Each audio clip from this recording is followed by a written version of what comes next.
Are you sick of this? I am, because that alerts my cat that I'm using a laser pointer and she comes running, and then sometimes it makes it really difficult to actually check the temperature of what I'm trying to check. She really likes this thing. She follows it around everywhere. I'm gonna get rid of that beep. What's up, everyone? Welcome to Lowered Expectations. Thanks for lowering your expectations and hanging out with me here. I do appreciate it. For those of you who follow my channel, this is gonna be a bit of an oddball video. I normally don't make videos like this, but I recently purchased a infrared thermometer or infrared thermometer gun. And I don't know about you, but I'm really annoyed that almost every product that you buy these days has an unnecessary beep on it. And this is one of those tools. I get it with some tools, you want it to beep if there's some sort of an alarm, but my multimeter beeps when I turn it on. It's like, I can see that it's on. It says stuff on the screen, and then when I touch the leads on stuff, it tells me voltage or ohms or whatever I'm looking for. So this is driving me crazy, and I decided I was going to do something about it, which leads us to this mess that I have in front of me on the table.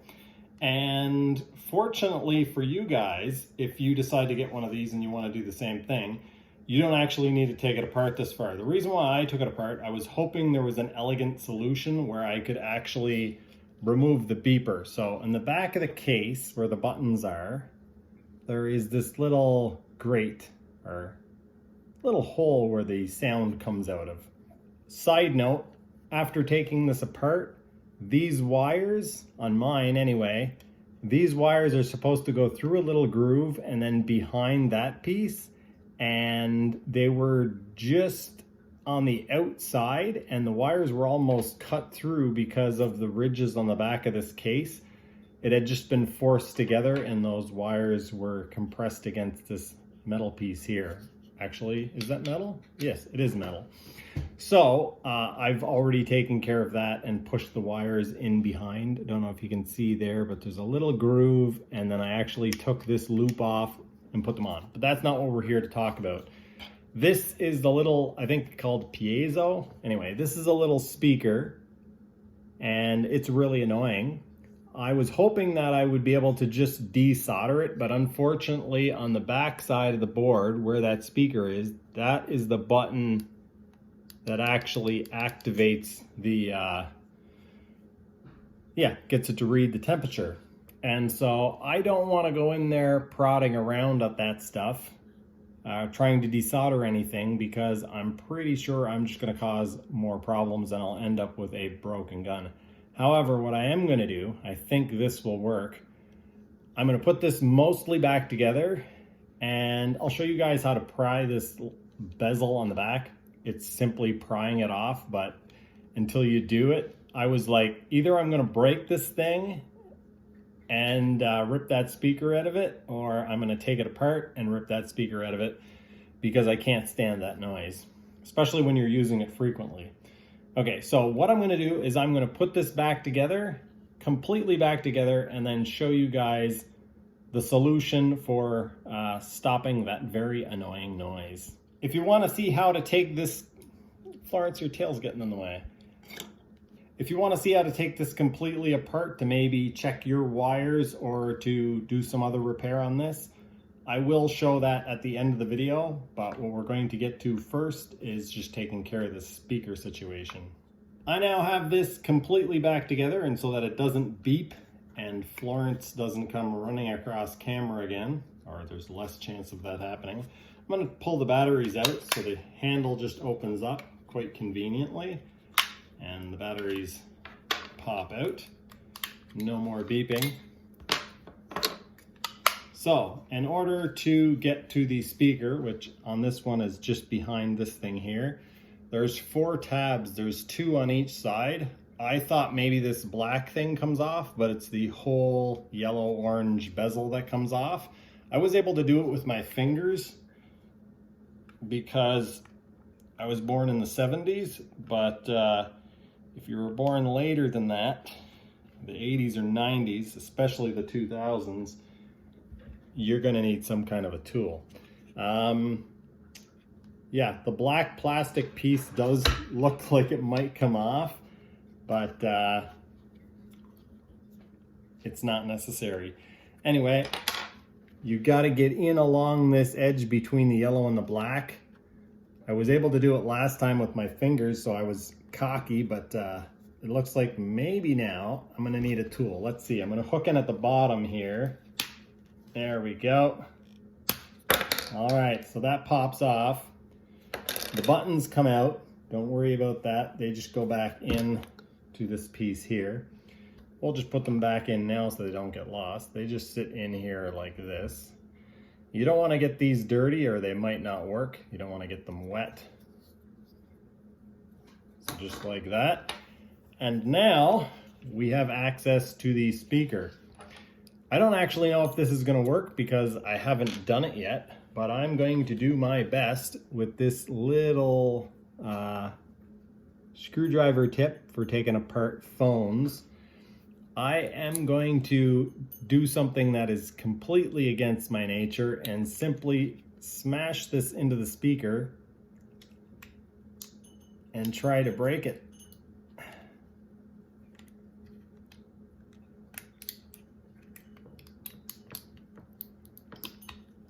Oh, I think we've done it.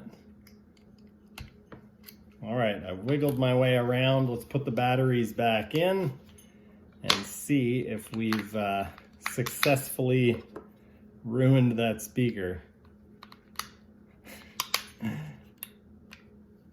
Oh, the laser still works and my cat kind of saw it. Okay, we have destroyed the speaker. So I stuck this in and wiggled it around and I managed to kind of get through. I don't know if the camera will pick that up, but I didn't damage the housing of it too much. So that's good, makes me feel a little better. And so yeah, if that's all you wanted to do, I suppose you might even be able to do that through the little holes here. But I think you're probably better off to do it this way. That way you can feel better and see better what you're actually doing. So we have a destroyed speaker. If that's all you wanted to do, you would simply pop this bezel back on. But we're going to continue taking this apart now for those of you who are interested in just watching this come apart, or if you have something in there that you need to do. So the end piece here, I don't know, maybe you'd have to be born in the 60s or 50s to pull it off with your fingers. I was not able to. I think my fingernails would have been left behind. So I've got one of these, I don't know if they call it a spudger. It's for taking phones apart. And I got that in on the front here a little bit. Don't know if I'll be able to both film it. I don't know if I'll be able to film this and do it. So I'm just gonna use one of these phone disassembly tools, get in this slot. And there we go. Okay, oh, it popped back in when I tried to show you guys. But yeah, just get in there and there it goes. Now the cat will pick it up. So I've popped that front piece off. There's 4 tabs that hold that on as well. This has to come off because there's one screw here that you guys can see. There's a screw in the handle here as well. And this folding battery cover or battery lid actually sits in some holes and the screw is in one of those holes. I'm sure you could just pry this off with your hands. Yes, you can. I was going to say, but you should probably use a tool. The door needs to be, or maybe not needs to be open. I don't think this will show up on camera. Yeah, maybe. These things are kind of kidney bean shaped. So the pivots are kind of kidney bean shaped. And this slot here, it's not very good contrast there, but this slot is fairly narrow. And so this, basically you want to have this opened to slide it off. Now that that's off, I'm going to put, what is it? A Phillips 1 tip onto my phone screwdriver thing. These are really handy, by the way. Not just for phone stuff, but for small electronics, and yeah, really handy. I bought a kit to rebuild my phone a few years ago from iFix, or iFixit, forget what it is, iFixit, yeah. And comes with one of these things. Cat's been playing with some stuff. So that goes in there. This thing that I used earlier goes in here. It's got a little pick thing there that apparently is missing. But yeah. So I've already removed this screw. Don't know if I did that while I was talking to you guys, but there's one more screw here. You take it out, and then this will come apart. It simply pulls apart. It's a little sticky in the battery area. Just wiggle it around a little bit and it will pop apart. The trigger is going to fall out on you too when you pull it apart. Don't worry about that. But yeah, wiggle this around and it will come apart. Probably a good idea to take the batteries out before you start doing this. And now you've got it split apart. So yeah, the wire situation that I ran into, I'll just pull this thing off so that I can show you, because it's literally 2 screws to get this off, and then you'll actually be able to see what I'm talking about. I don't know if I'll be able to show you the pinched wires, but they are no longer pinched, but they have signs of being pinched. Okay, so there's, yeah, I don't know if the camera picks that up, but there's a mark here on the wire where it was pinched. There's a mark on the black one. We need some contrast. Black one there where it was pinched. So these were outside here, and when the cover was put on, they were just mushed against that metal piece. So all I did is take this pair of tweezers from my iFixit kit. Not sponsored by iFixit, by the way. It's just a great kit. I know you guys can't see what I'm doing here, but I need to be able to see what I'm doing. That's much more important. So I just push the wires down into that area. There is a little slot there. And then put this piece back on. It's really hard to film this, by the way. If you're enjoying the video, or if it helped you in any way, if you learned anything, please leave a like. Muchly appreciated. All right, put that screw in there. Put this one back in here. And then show you guys how easy this is to put back together. I think it is probably many times easier to put back together than it was to take apart. Make sure your battery case is set in where it was before. The trigger is kind of the most fiddly part. I'll try to show you. There is a pivot pin here and here. So you put the spring up against the little spring stop, and then you push the pin into place. And again, this is the most fiddly part.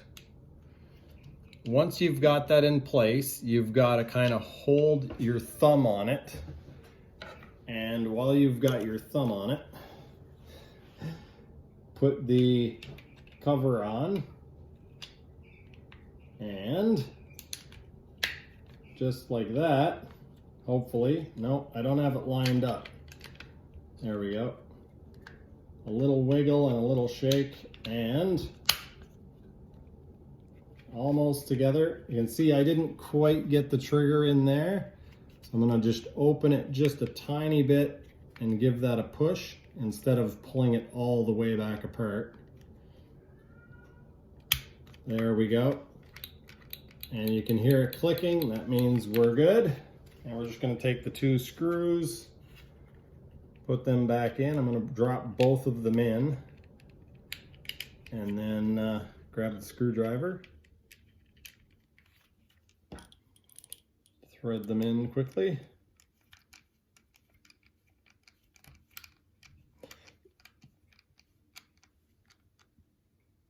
can see that was pulled together, and thread this one in.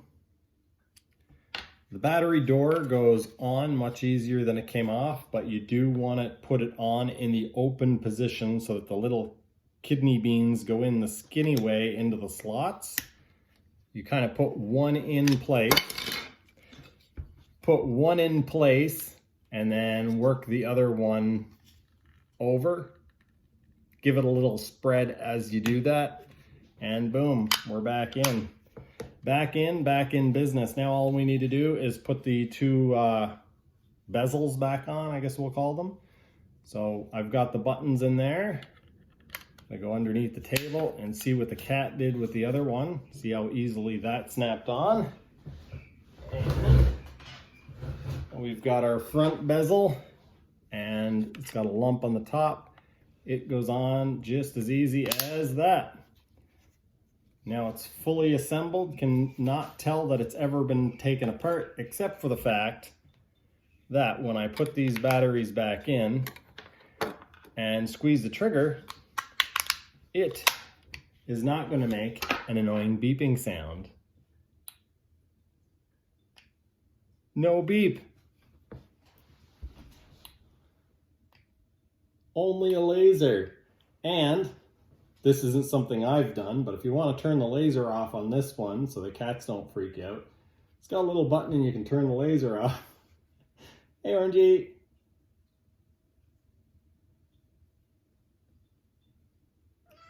Hi. Once again, if you found this video helpful, please remember to leave a like on it. This is not normally what I do. In the past couple of months, I've been playing with a waste oil burner water heater that I've been heating my house with. I play with diesel heaters and get into all sorts of other projects. So if you're interested in that sort of thing, I'll leave, just go check out the videos on my channel. There will be some stuff at the end screen. And if you want to support me on Patreon, link in the description below. If you want to pick up one of these, I'm not affiliated in any way, but if you want to pick up one of these, I'll try to remember to leave a link to Amazon. It was really cheap. It was, I think, $32, maybe less than that Canadian, so like 5 cents American. Anyway, that is going to do it for this one. Thank you so much for watching, and I will see you next time.